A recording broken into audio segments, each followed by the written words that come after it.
Bojone setia. Aku ning ya ora ngono kuwi mbok cawiske ning mejane penak.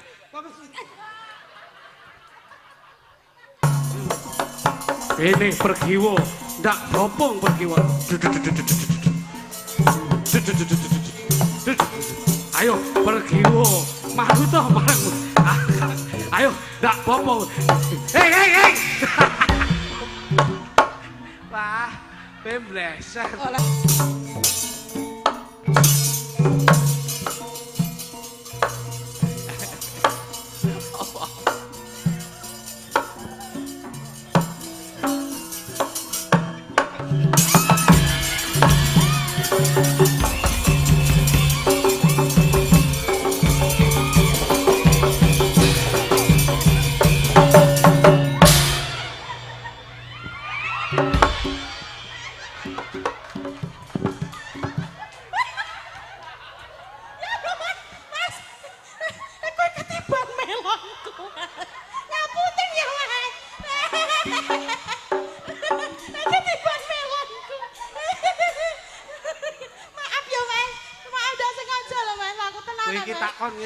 Piye? Lagi iki lho. Ngapa? Kok dimi lagi. Iya, luar biasa matur sembah nuwun. Satu tembang Terminal Gayatri Meet in Dujo. Monggo. Oh, sampun lho, Pak. Masyaallah iki. Matur ngapunten niki jenengan ndak kena macem-macem mergo niki di wilayah saya. Leres-leresipun ngoten. Nanging saderengipun ngaturaken assalamualaikum warahmatullahi wabarakatuh. Waalaikumsalam warahmatullahi. Alhamdulillah wa syukurillah. La quwata wa la quwata illa billah. Mas Minto. Dalu niki saged nderekaken panjenengan sampun pinten-pinten putaran. Dalu niki pinanggih malih. Nggih. Sowan wonten dalipun Pak Darmaji, Bu Suliani. Nggih. Ing dalu menika nglenggaken Keng Putra wonten ing Pawiwan Agung. Wonten ing pahargan menika andum katresnan anggenipun bebrayan. Insyaallah tumuju wonten ing bebrayan ingkang sakinah mawaddah warahmah. Tinampi ridho lan hidayah pinanggih barokah. Amin. Dongane wong melek wengi bengi iki akeh diijabah dening Gusti Allah taala. Ternyata piyai ngriki nderek Bragung Mas nggih. Sumbragung nggih. Alhamdulillah piyayinipun leh semanak grapyak Mas Minto. Dalu niki mengeti Keng Putra anggenipun lenggah wonten ing Bali Wisma Agung. Nyuwun pangapunten Mas Minto. Saben-saben wonten pahargyan lak mesti mantenan mboten mantenan bersih desa. Yen ora bersih desa sunatan, luput saka sunatan syukuran. Kula nek syukuran sunatan bersih desa kula sik gelem urun donga, urun rerembug ingkang positif. Ning dalu niki kok kula ken urun rembug pangapunten saestu. Kula nek dalu niki anggenipun Mas Heru kalian Mbak Akvina, anggenipun bebrayan pangapunten kula mboten saged tutur-tutur. Sami, jenengan kalih kula profesinya sama, statusnya sama. Dalu niki kula nggih mboten patek wani nuturi temanten. Lah niku Mas Minto. Niki dipasrahke kalau dulur mulanang Mas Didi. Nggih, kersanipun Mas kula klutuke mawon. Soalipun kula niku ajeng tutur-tutur manten wedi. Wong kula dhewe butuh dituturi to Mas. Dadi kula niku pasrah bongkoan kalih Mas kula sing lagi niki lebih positif pikiranipun. Ngoten. Kersanipun nggih tanggung jawabe Mas Jo Kluthuk. Wis ben Mas Jo Kluthuk mawon sing tutur-tutur kula tak meneng mawon. Padha kalih kula nggih ajeng meneng niki mengke. Ngoten lho. Wis saiki masa bodho sampean Mas. Masa bodho sampean kepiye apike Mas Heru karo Mbak Akvina iki kepiye? Ngono. Aku tak ora melu tutur-tutur, ngomongi aku wedi kok. Aku ki dina iki butuh dituturi. Ngono. Dadi gempil kamardikan Mas Kluthuk nuturi temanten awake dhewe gempil utawa melu kaya ngapa mirengke tuture. Sampeyan tak hormati sebagai wong sepuh. Disesep supaya ben sapuh kepiye pikirane sampeyan. Saya pancen ya, merasa nuturi mergo keluargamu dhewe ya sik ora kok murat-marit jer aku bocah enom wis sepuh saka pantene kok. Tapi awakmu ki termasuk introspeksi. Nggih. Wong ki kudu sadar diri kepiye-kepiye anggone. Iso nuturi wong ming harus introspeksi diri sendiri. Mawas diri. Iso ngajari ning kudu iso nglakoni. Apik. Wong awakmu nuturi manten kan ya ora mungkin. Nggih. Wong awakmu dhewe ya sik gejolak rumah tangga sik murat-marit gitu. Ya butuh capen sik. Ning ya sok nulari. Nggih. Betul. Sing langsung nuturi neng buri. Loh, lah ngapa to Mas? Kok ngarep buri ya padha wae. Ya setidaknya itu harus jelas ngono lho. Yang di depan. Iya. Sing gak iso nuturi Neng buri. Oke. Ngono lho. Dadi penting. Masalah ini kula niku kalih panjenengan ngeten senenge.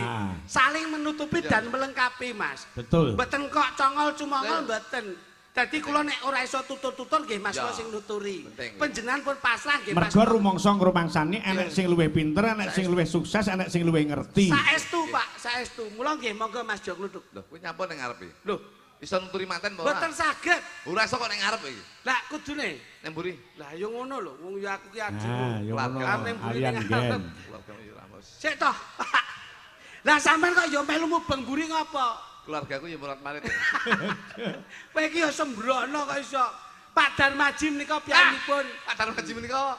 Nika Pak Darmaji. Ngono kalih Bu Sulan. Kalih Bu. Ayo. Sulaini. Bu Sulaimi. Piyayine iki merantau, Mas. Nggih, Pak Darmaji teng Malaysia. Ngoten. Bu Sulaimi Nah, niku teng Taiwan. ngono. Jadi mereka berdua itu beliau berdua berjuang. Ini yang bisa dinamakan bahwasanya mereka berdua, Pak Sulaimi kali Bu Pak Darmaji. Pak Darmaji kali Bu Sulaimi menika pahlawan devisa negara. Ngono. Pak Minto. Jadi beliau berdua itu bisa dinamakan pahlawan devisa negara. Nun sewu. Ini sudah terbukti bahwasanya kesuksesan beliau menika sing lanang nyambut gawe ning Malaysia, sing wedok nyambut gawe ning Taiwan, nyatane sak menika saged dados keluarga ingkang sukses wonten ing Rejo Agung menika. Alhamdulillah kok Rejo Agung mbahmu Di sini iki Beragung. Beragung. Wah, lha iki ya rada slewang iki ya. Teng Beragung menika dadi dhuwit oleh ke Malaysia, dhuwit ke Taiwan, menika dikumpulne dadi siji ning Beragung, menika beliaunya keluarganya sampun sukses. Nyatane sudah terbukti beliau berdua menika sampun duwe usaha. Usaha napa, Mas? Pabrik paralon menika sak menika Paralon mbahmu kiper kok iso. Wong kuwi tempat pembuangan air kok iso pabrik paralon iki lho.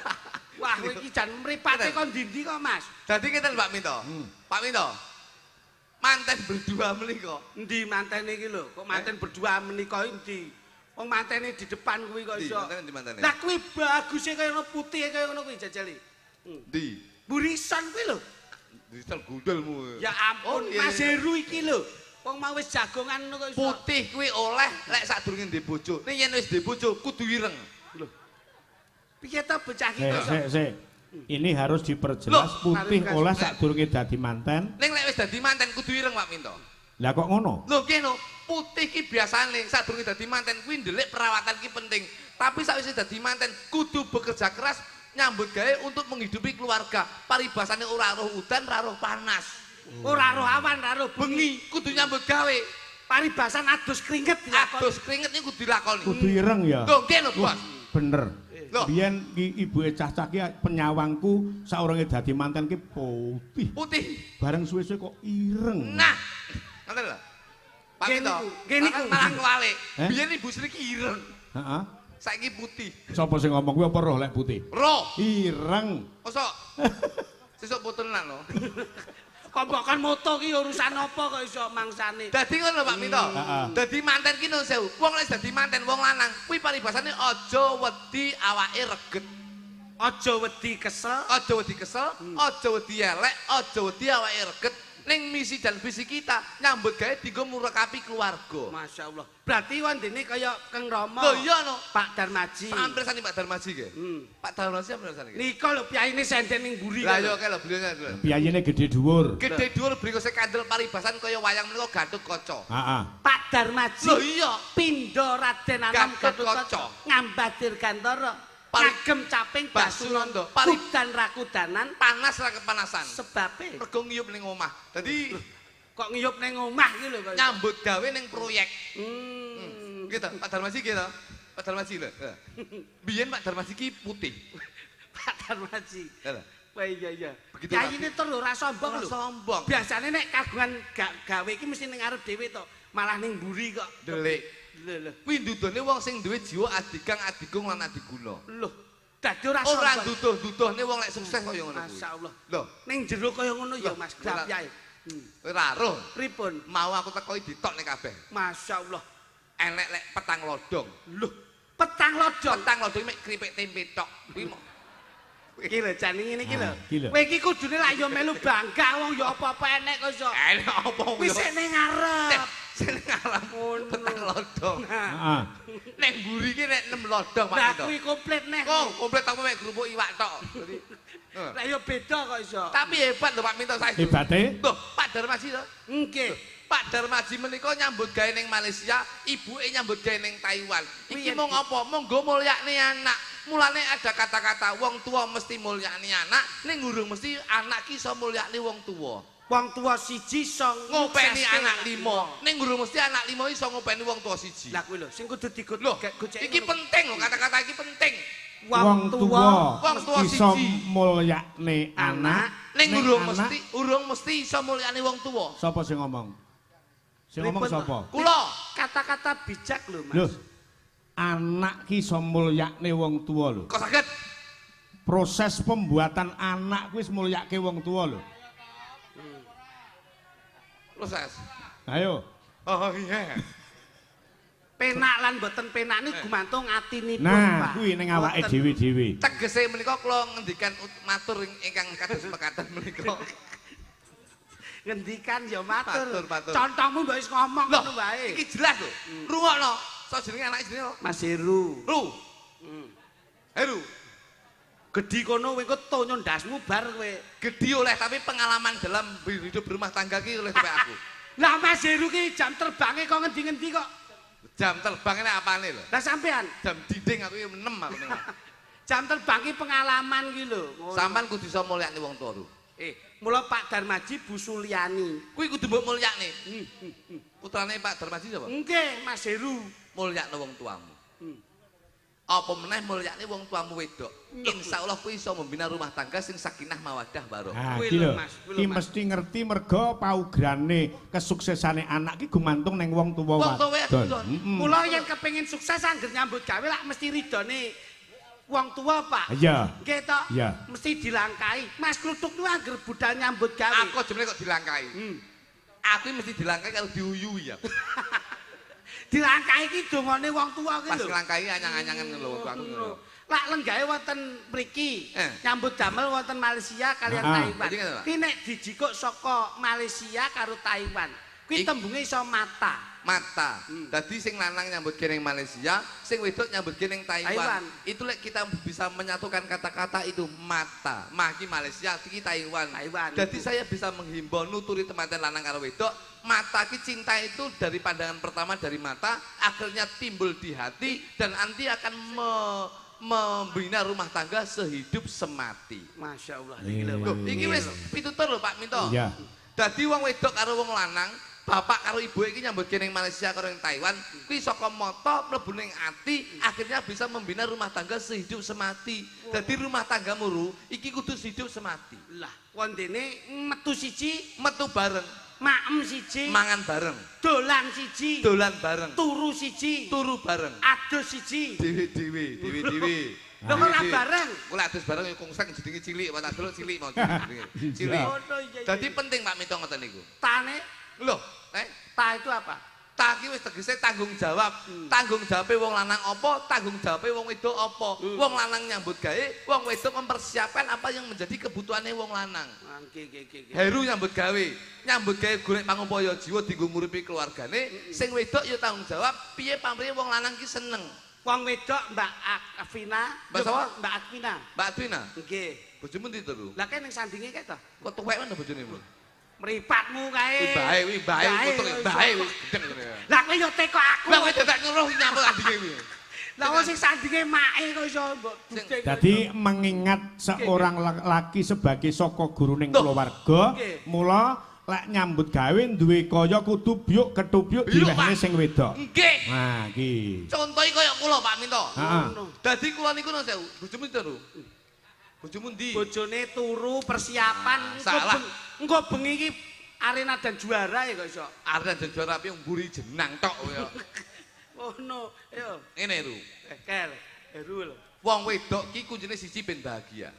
Piye, Mas? Kudu mbok blonjo apa sing dadi kepingane wong wedok kudu mbok tutne. Loh, dadi wong wedok pengen apa-apa turuti. Ya nek kemampuan iki cukup gitu, Mas. Lah nek kaya Mas Minto bengi mayang ngene iki, buke nyuwun apa-apa iso ngudaneni. Lah nek terus kemampuane nyambut gawe beda pripun? Sesuai dengan kemampuan awake dhewe Pak Minto. Heeh. Wis wong wedok ki senenge apa? Turuti. Mbuh piye carane golek utangan los. Nuruti wong wedok. Lho, kene Pak Minto. Lek wong wedok kena nggih daringan patut untuk dituruti. Ngono lho, Mas. Loh. Terus Lek wong wedok mung mburu senenge dhewe ora mikir keluargane piye coba. Gaya hidup loh, sing dituntut. lek ra gelem nurut wong wedok nuruti karepe dhewe. Pegat. Kowe aja angger pegat-pegat terus lho kowe. Loh, los iki. Kowe las-los bojomu ya mbok losne. Nyatane kowe dhewe ya mumet to ya an. Loh, Nyetir wong wedok kuwi angel. wong wedok ki keras kepala. Wah, apa es batu lho? Loh, Sing ngomong lek wong wedok keras kepala sapa? niki Sing keras kepala ki wong lanang. wong wedok Pak Minto. Wong lanang. Kok saged? Teko wong wedok-wedok lek wong lanang ate ndak keras kepala nesu apa ora jajal? Pak Minto kuwi kepalane siji. Pak Minto. Iki kepala liyane Pak Minto. Iki jane bukune kok ngendi to? Aku nganti gak cetok aku ya. Hei, Pak Minto iki duduk kuwi. Iya. Ayo terus coba. Wong wedok ki di nun sewu, wis dikodratne keras kepala. Tapi mek kepalane tok, liyane empuk. Kowe aja pilih-pilih lho. Wis to. Kabeh ki ya ana sing keras ana sing empuk. Tegese keras kepala ki pemikirane sok lho wong wedok ki nun sewu. Ki kodrate ya. Nggih. Siji gampang emosi, loro cemburu ki tinggi, sing keloro apa sing didadi karepe kudu dituruti ki wong wedok. Tambah sitok. Tapi atine ki empuk, tegese Oh. gampang nangis. Lah kuwi. Tangane ya empuk, gampang nyambut gawe. Alhamdulillah. Lah, terus liyane ki ya Justru sing nangis ki malah sing atos. Pak Minto iki kok kono nyapa to Pak Minto. Sampai ndak ngerti apa sebabnya kok nangis ki mergo atos. Lah ya. Mergo nangis ki duwe gegayuhan di kekarepan. Kudu Iki lek dipinakan. ngerayu karo wong lanang terus kanggo cara nangis. Wong lanang ben nyoh sakmene, nyoh semene. Piye to, Pak? Pak Minto. Hah? Niki ilmu kula. Wis to. Iki lho, rungokno kodhok kaya ngene. Kodhok ya. Kodhok ki ramene kaya ngene. Iki aja mbok delok kodhoke, Didelok piye, Mas? didelok sasmitone. Tapi aja entuk ngorek lho. Lho nyapa? Nek ngorek kobong iku. Kabong dasmu iki. Ngono. Wong ki- Kene. Dadi nun sewu Pak Minto. Heeh. Dadi Heru karo Mbak Vina iki kudu nyenengke wong tuane. Aja duwe jiwa idealisme, tegese nyenengne keluargane awake dhewe, ning ya kudu duwe prinsip nyenengne wong tuane lan nyenengne maratuwane. Lah nyenengne iki karo materi. Lho ya ora no. Ru. Heru. Lho. 15 tahun aku rabi iki ra tau kok seneng karo wong wedok liyane. Masya Allah, pinter imanmu, kuat takwamu ya gede. Loh, kok takwamu gede wong aku dipantau terus kok aku wis. Ya dipantau ora ki ndelok ngono lho. Kunci keluarga ben harmonis Pak Minto. Heeh. Lho, Delok sik iki situasine. kuncine sisi Ru. Heru. Sisi delon. Pokoke awakmu ki aja omong-omongan karo bojomu. Lho. Piye to kowe iki? Sik. Kunci keharmonisan keluarga Aja omongan karo wong wedok. lek dianggap satru. Loh, satu lah masalah. Yang penting untuk menuju rumah tangga yang harmonis.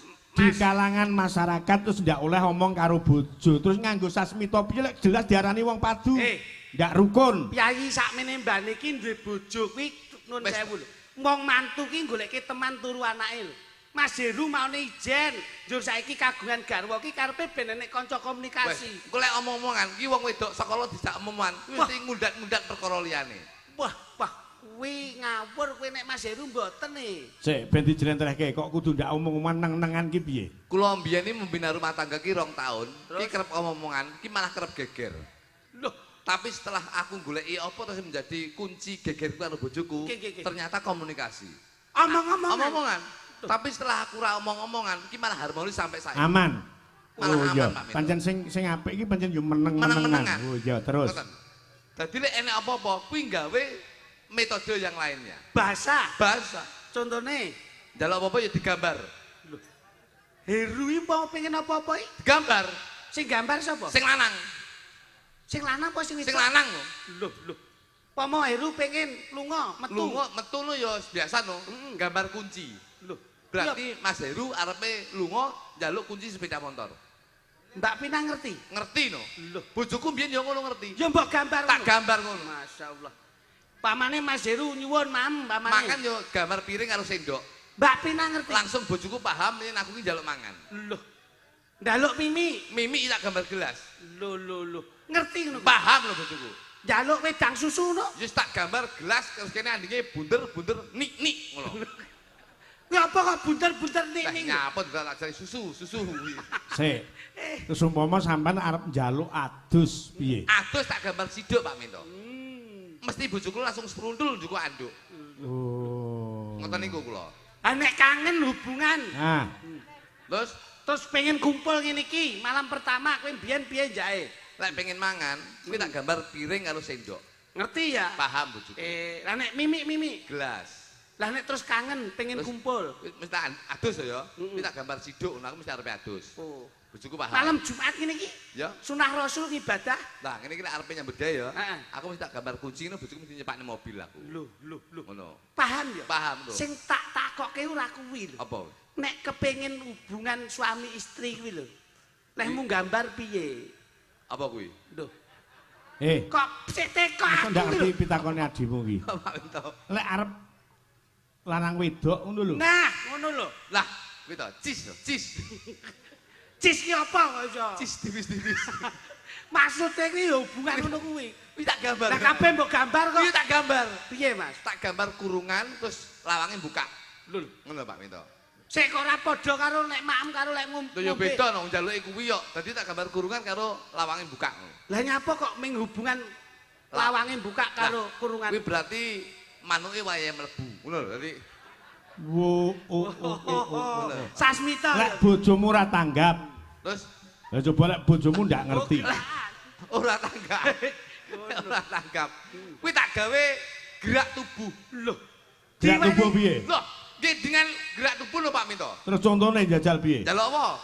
Ya arep turu awor kuwi mau. Turu awor ya aku lek mangan ngene to. Nggih. Lek ngombe ngene. Nggih. Lek njaluk turu awor wis biasa. Piye, Mas? Njalukku mesti mek ngono. Wah, bojomu marah. Mara. Terus akhirnya kodemu Kodeku mek ngene kok. Apa wi? Pak Minto nyapa to? Oh, anu, olahraga. olahraga. Nah, olahraga nyapa to Pak Minto? Lah ngene Kene iki lho, Pak Minto. Senam to, senam. Oh, ngedukne meteran. Lah alah, kok meteran iki? Mosok meteran gune ning kene. Bar diukur, Ngene lho, ngene. wah cepot celana. Nah, ya kuwi lho, cepot katok. Iya, Tanggap. Iki kan giyetik iki kok jelasne nyapa to jare ya. Wong jenenge nutur iki ya nuturi sing apik. Iya, mantu. Ora kok nuturi ning sasmitane sasmita sing ora Gak, pas. guyon. Wong Mas Heru iki piyaine meneng ngono kae lho. Meneng. Menengo Heru glendem gitu ya. Lho. Kok glendem piye to? Tegese glendem ki beliaunya Heru ki glendem untuk membina rumah tangga. Wong piyaine nyeneke meneng anteng. Wong kira enek pepatah mengatakan to Mas. Air beriak tanda tak dalam, air tenang menghanyutkan. Saiki ngene Mas Lidik nggih. Nggih. Untuk membuktikan bahwasannya untuk minta hubungan suami istri. Nggih. Ki ben jelas ki diperagakke karo presiden. Gelang ya. Jaluk niku to. Heeh. Oke. Mat. Coba. Sopo? Sing mari sampean lho iki. Awakmu. Dadak ngomong ngono kuwi kudune praktek nek karo aku ora pas ngono. Bojoku sapa? Wis milih kono sak karepe kono. Golek sing nganggur e sakmene sik do mangan kabeh. Pilihna to Pak Minto. Kae lho rada nganggur wiraswara lho. Ndi? Wiraswara Padha lho. lanange gedeng aja niku ya. Lah sing nganggur kuwi tok e kok iso mangsane Glek. wiraswara. Glek. Ayo sing ndi? Ki do madang kabeh. Kene Nduk. Jale Sing ndi? kancanono kae masmu kae. Iya, kowe lho. Lah kok Kowe tak golekke dangkelan pring iki lho, meneng kowe. Mangsane angel golek sinden ngene iki. Liya-liyane do mam kabeh iki ra gelem maem kok. Ora gelem mangan. Tahu gede tirakate kuwi. Gede trakate napa? Iki mau wis mangan tek 3 piring kok sore mau. Kowe kira sembrono. Pangapunten lho Mas. Heeh. Wong Pak Darmaji iki piyaine iki blobo lomo. Dadi iki lho Dlon. Yaine wis satene ditokke. Ngene, jare kingko para esuk. Iki engko nusul bakso. Lho, sesuk-esuk piye kowe rumah? Pecel. Sesuk bengi sik enek-enek rawon. Lho, tanggapane nganti engko sutok. Lho tapi rawon khusus ki engko. Ning ndi? Marung dhewe. Mangsane. Ayo coba diperagake kaya ngapa? Jale. Iki duduk maneh bojomu, Tuk. Kae Niki, Pak. Heeh. Iki ketoke ngene mawadah tenan lho. Kowe ra sembrono. Ngono. Jale. Gawedi. Kowe iki digolekke rada apik ora gelem jaluke sing ngene sedengan mbok paido kok iso. Ngopo sebabe tak goleke pipit sing gedhi? Lah, Pak. Sing ora mbayar kuwi malah senengane torok karo wong lanang. Nah, ya kuwi. Nah apa? Modelmu. Nyapa? Liyane Pak Minto juga. Disyukuri to. Kowe iki ora ngerti urusane wong wedok. Wong wedok ngene iki gemati lho, Mas. Gemati apa mbok golekne wong wedok sing leng nek kentongan ngene piye kok. Delok ibu-ibu sing lemu-lemu senenge wong lemu ki ndudoke pikirane ayem, atine tentrem. Sing lanang mesti kuru mergo ngenes. Ora. Wis lemu. Masa Heeh. lemu ki ora perkara bahagia ki ketoke penyakit kae bojomu. Aja to. Ayo diperagake njajal. Tarinen jajal. Tarinen. Umpama awakmu anu Mas Heru pamane. Iki sapa? Iki Akwina. Oh, bojomu ngene Heru. Umpama Mas, ya ampun. Umpama kowe iki Tak jajal. kepet. Masa Afina Bisa romantis apa ora? Kowe kok nek kira gelem apa tak golekne buis tukang adang. Nah. Sik ngene Mas, apik-apikan Piye, Pak? le merayu seorang wanita antara Jo Kluthuk Mas Jo Klithik iki apik endi? Sampeyan tak gandengke karo Mbak Punjung coba. Kula sik digolekke Ya iya, coba. Peh barokahe melu wayang ben bengi digandengne terus lho. Ning ra entuk go mulih to, Pak ya? Entuk. Ora entuk. Entuk lek pengen geger neh kowe. Ngene. Mosok sik kurang ya kowe iki. Kok ya Mas iki ngengono lho. Lah, Cakeme. Iki. Ora Mas ayak-ayakan. iki lho. Nyambut gawe kok go mulih. Pak Minto, heeh. kritik karo iki lho. Ya. Nggih. Aduh, lah oleh kode ijo. Cilik tapi lincah. Lho iya no. Oleh kok kode bangkak ya. Kowe ora sembrono, Mas. Iki sebelah ki Mek kungkong. iki malah aku iki rada rugi kok. Kae sebelah ki tanduran jagung ning ora bertongkol dua. Nggonmu bertongkol dua lho. Iki malah tongkole ndak umum iki ya. Ngono. Rajono. Lah, kok ya Ora nduk. ayak-ayakan ngono. Bah, oleh iki ya. contoh nih Mas Klithik Nggih. menjalin mahliga rumah tangga yang harmonis, yang tentrem, ayem, kebak kabagian kaya ngapa coba? Kula niku mboten kakek ngomong kok, Mas. Saya itu tidak terlalu banyak mencintai wanita, tapi mencintai satu wanita berbagai cara. Ya. Begitu ya Mas. Yo. Ngapusi. Satu wanita ya Mas. Iya. Iya. Ayo kene. Dok, anu tak Nggih. Tak gendong neh. tak gendong piye kowe ora ganggu. Aku iki karo kunjuk papunten Mas Minto. Ya. Dik, sampean ngerti to? Pripun Mas? Nek ning ngarepe Mas Darmaji lak ana tanduran kates to kae. Nggih Mas. Kates kae lho. Iya. Kae itu aja kata. disawang katese. Ning samangan katesmu. Kowe kok tak tonyo ndelosor lho iku kok iso. Aku ki ngomong karo iki ora ngomong karo Lah iya. Tapi kan katese punjung jos. jos yo nggone bojomu Lah, iki duduk kates. apa kuwi? Melon. Kowe ra sembrono. Papunten Mas.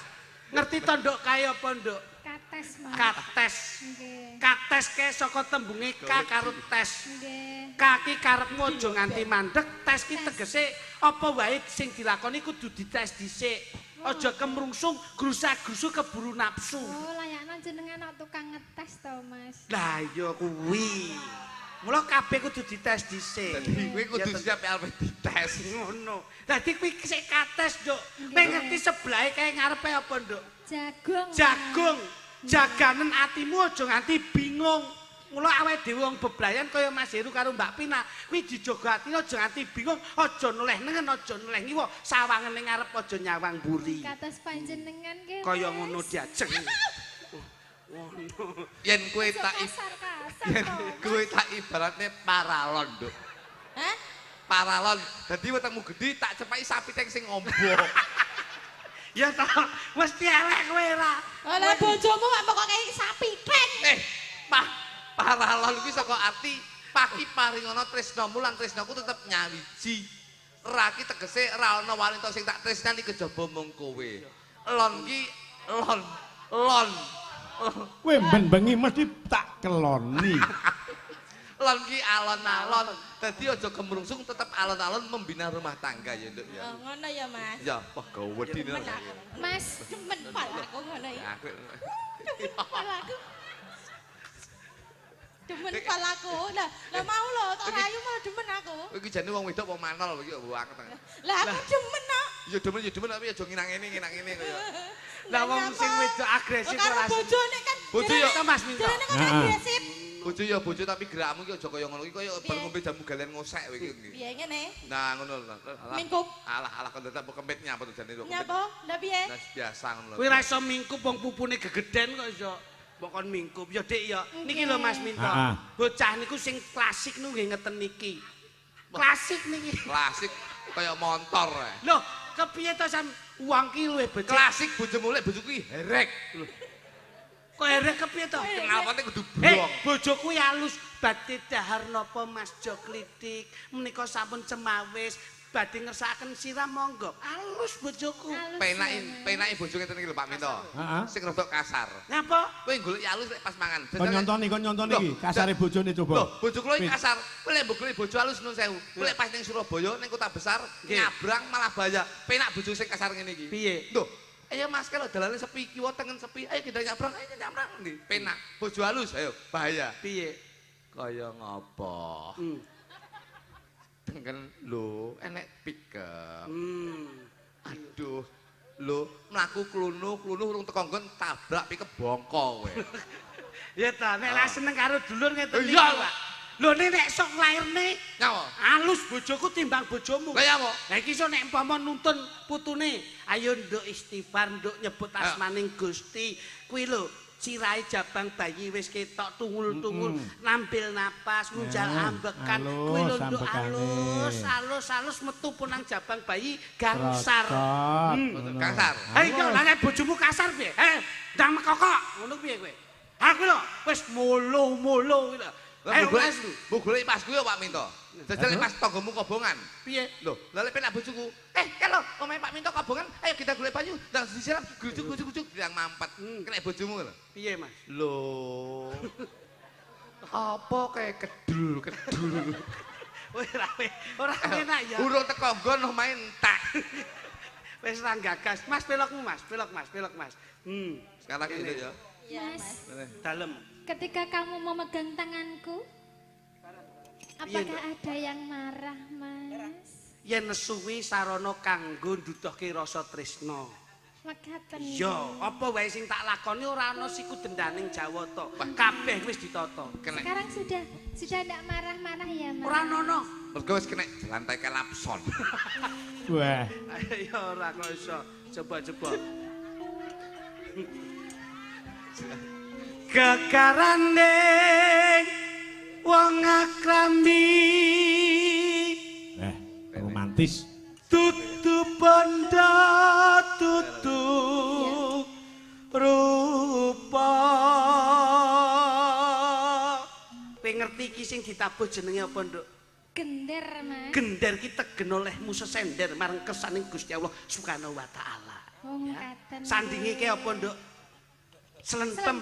Slentem kuwi saka tembung kowe yen dadi bojoku aja slincok ing tembung. Yen tresno ya tresno, yen ora ya ora. Kula tresno saestu. Saman roh sing gandul-gandul ke jenenge apa, Nduk? Gong. Ketoke kayak modelnya kayak modelmu cahayu tadi. Alah, Gede lho. Ayo padha wae. gedeng ya. Gede tapi enek mentol cilik nang tengah. Amung ati pawi tane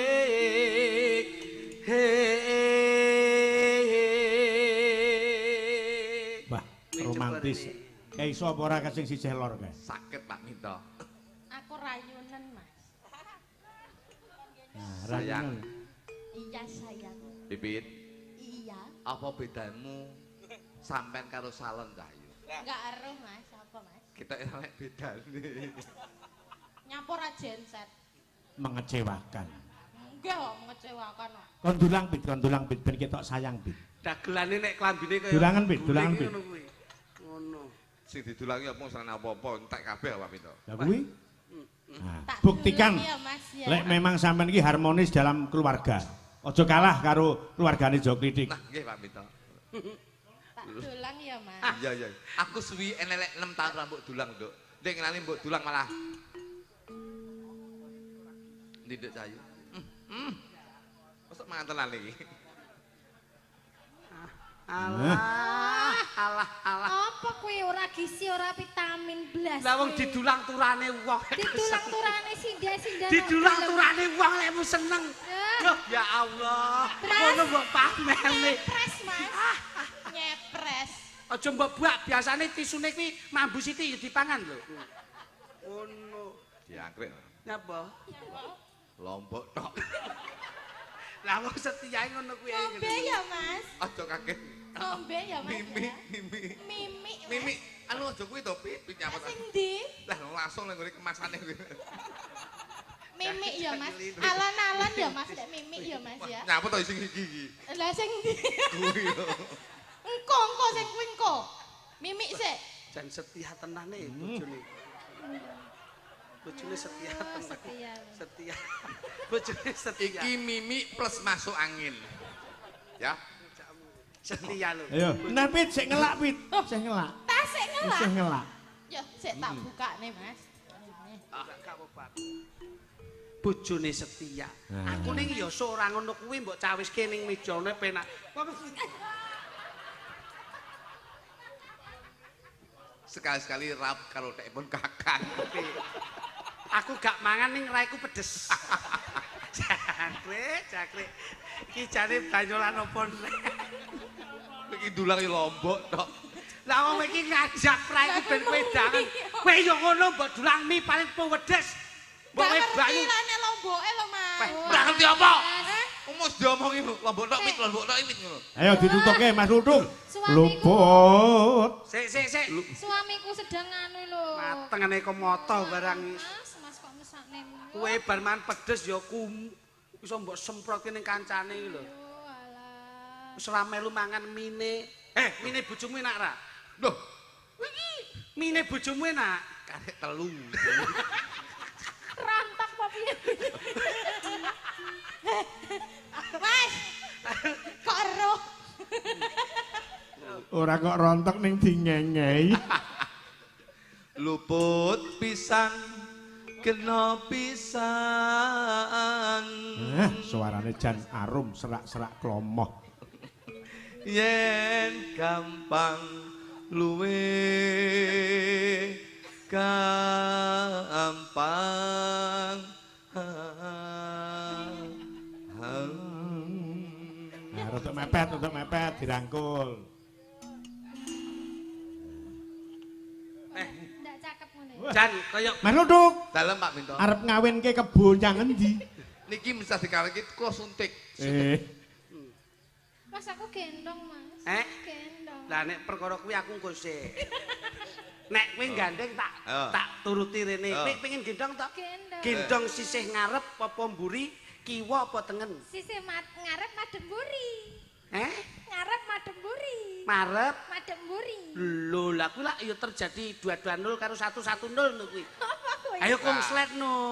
Sampan yo ngono. Iya. Bahaya. Nyapa? Kok akhirnya dipoto malah kaya ketek mangan kates. Ketake sampean ngono apa piye? Lah itu aku keteke kowe kates.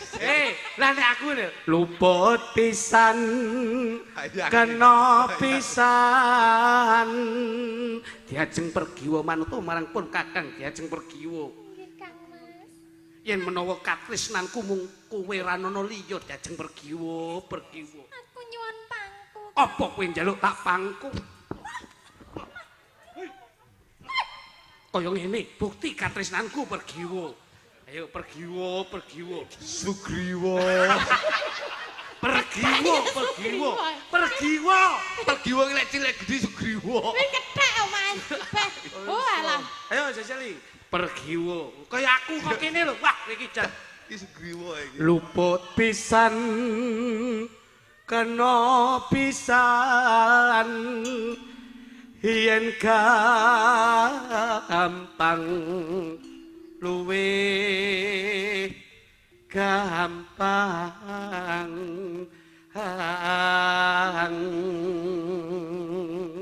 Diajeng garwanipun Kakang Diajeng. Kowe nyuwun apa bakal tak udaneni waton ora nyuwun mudeni lintang rembulan ya Diajeng. Kula nyuwun gendong Kang. Kowe njaluk gendong meneh. Kowe njaluk gendong meneh tak tung. Kowe njaluk tak gendong Diajeng. Beluk. Ayo tak gendong, tak indit, tak boyong ana ing kadewate Diajeng. Wus. Awas.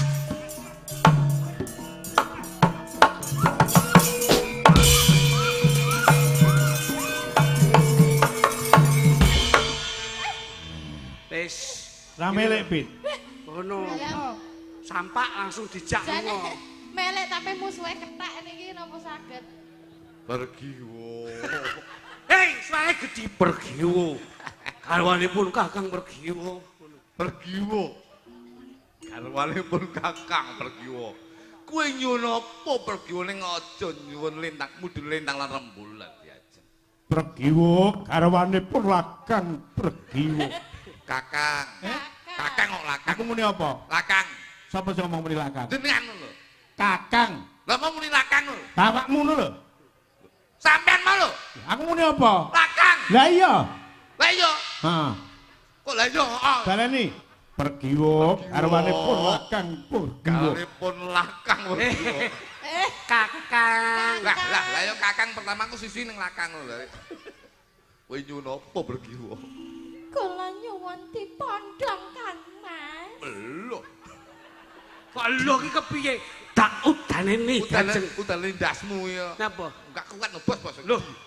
Gatotkaca iki sekti mandraguna kok iso. Tak semayani. Piye? Lah kok dipun semayang. Ayo. Karo trisik sik. Sing wedok trisik. Awas. Diajeng Pergiwo. Gage mapano Diajeng. Ndak boyong, ndak penake. Sesandingan marang pun Kakang jenenge. Yo, Pergiwo. Manut telatang, tung dang. Awas. Yo. Ini Pergiwo, ndak bopong Pergiwo. Ayo Pergiwo, maju toh marang. Ayo, ndak bopong. Hei. Wah, pembleser. Oleh-oleh nek yak-yakan yo ngono kuwi lho. Syukur. Lah bojone iki ning kene kok gendong bojone kancane. Gatotkaca rusa. Tak contoni. Wah. Pergiwo. Manut to marang pun Kakang Pergiwo. Bakal ndak kepengake uripmu kowe.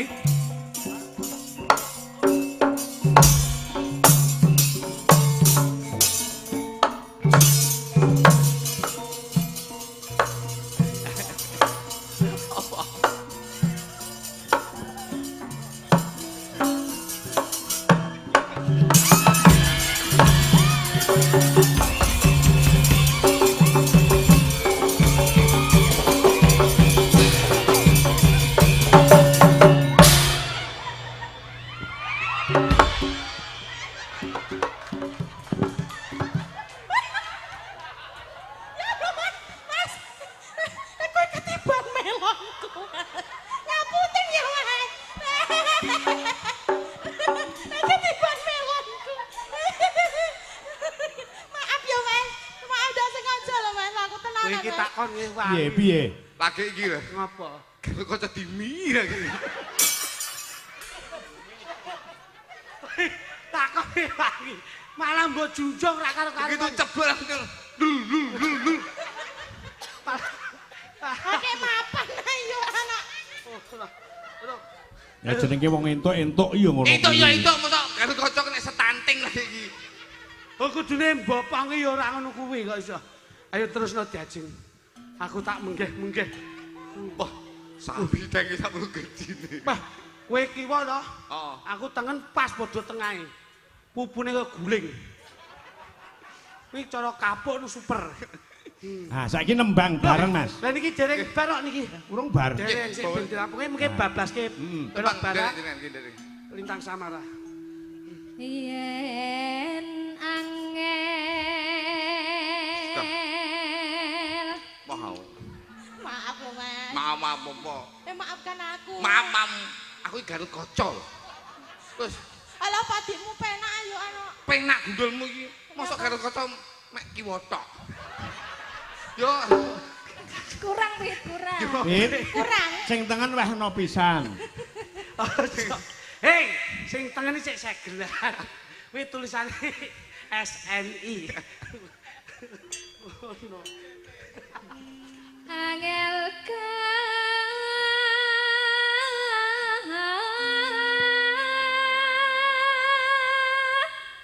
wis kudi.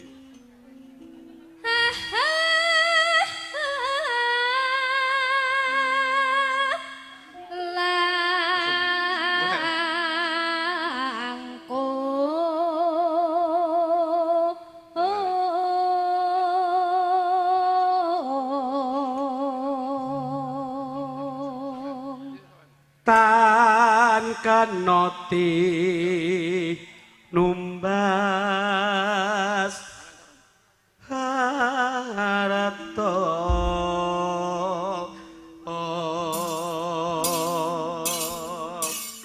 Dawah napa Pak Minto nderek kok panjenengan? manut larase pelok barang Ya. dadekke Lintang Asmara. Nah, Ya. Yuk, Yuk, kaya ngapa? Dados.